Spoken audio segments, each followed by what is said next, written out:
Hi friends, let's talk about composing numbers to solve addition problems using our 10 frames and our counters. Let's do it.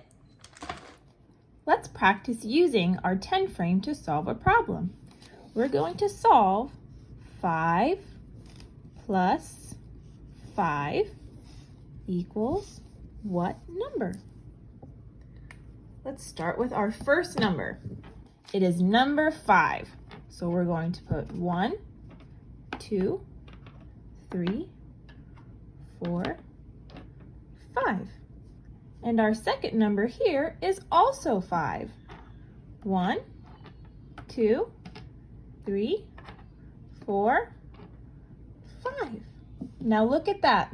We filled up our whole 10 frame. So do you know what that means? Our problem, 5 plus 5, must equal 10.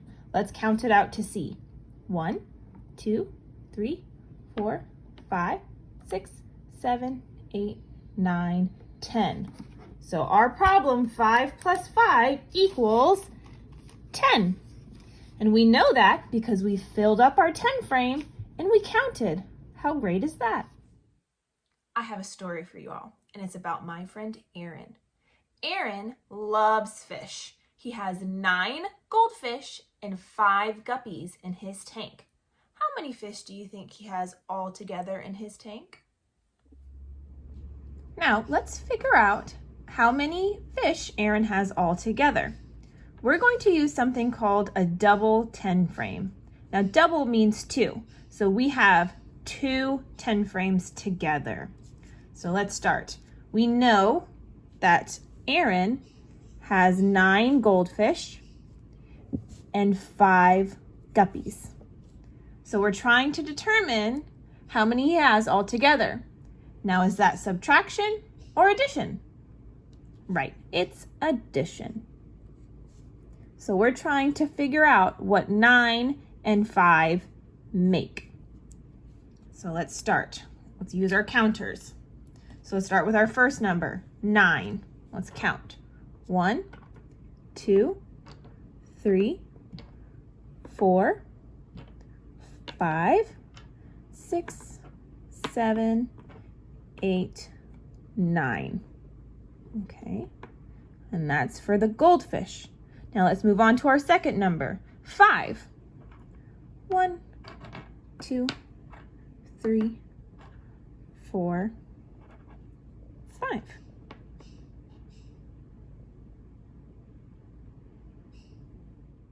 Now let's count them all together. 1, 2, 3, 4, 5, 6, 7, 8, 9, 10, 11, 12, 13, 14. So from this, we can see that Aaron has 14 fish all together in his tank. Now let's try something. Let's fill up this 10 frame by moving one of our counters here up here. Our total number of counters has not changed. When I move the counters to arrange it this way, I see 10 and 4. Let's write that out. 10 and 4. Does that equal 14 still? It does. It's just an easier way to see it using our counters. So for the next part of the lesson, or the we do portion, I've prepared an anchor chart that says compose a 10 to add. So this gives the students the steps to use the 10 frames to solve a problem. So step number 1, build the 2 parts in separate 10 frames with counters. So they would look at the equation and fill in the top and bottom 10 frame. In the second step, compose a 10 by moving counters to fill the top 10 frame. So they would move counters from this 10 frame to fill this 10 frame and make a 10. And the third step is to write the equation 10 plus blank equals blank. So it would be 10 plus the new number that was taken away from the counters equals that number that they used to solve. Continuing with the we do portion, I would give the students an example, say 8 plus 7. They would follow the first step and fill in the blanks. So it would be 8 and 7.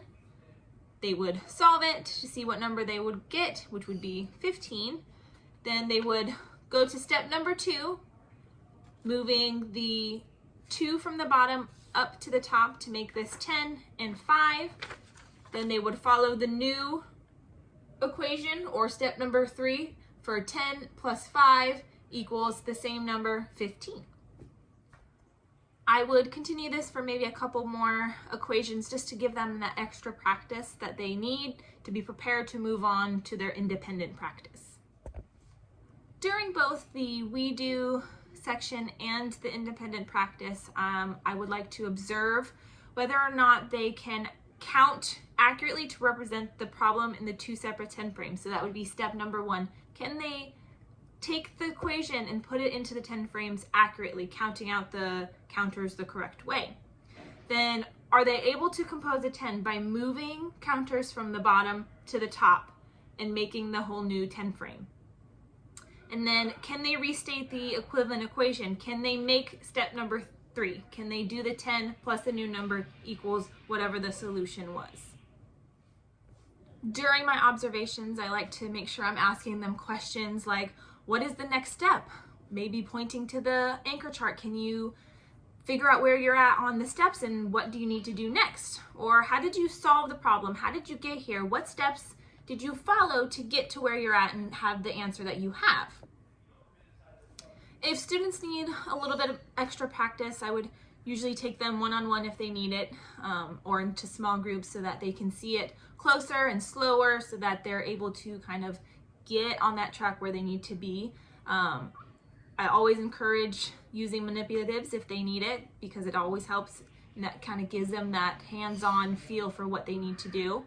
If they're just above and beyond and they can get it and just knock it out of the park, I would encourage them to explain why composing a 10 makes the problem easier. How are they able to solve it much easier this way? Or having them explain the steps by composing 10 in their own words. How did you do it? And show me. It's really fun and they can kind of show off their skills.